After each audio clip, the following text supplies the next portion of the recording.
দীর্ঘ 5 বছর পরে এই যে আমাদের ঐতিহাসিক এলাকা বা বলতে পারেন বিলের মাঝে এসেছি। কত সুন্দর ভিউ দেখেন সকালবেলাটায়।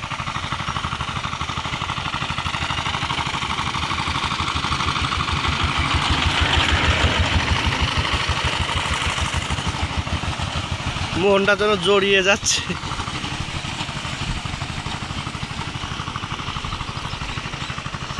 এখন সব ব্লক করছে ঘের বাড়ির সময়, এখন পানি নেই ঘেরে, এখন সব ব্লক করছে। ব্লকের পরে বৃষ্টির সময় আরও সব ঘেরে মাছ ধরা হবে, মাছ ছাড়া হবে।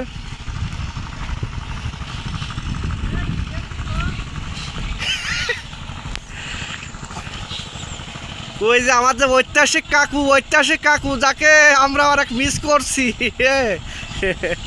আপনাদের একটু দেখায়।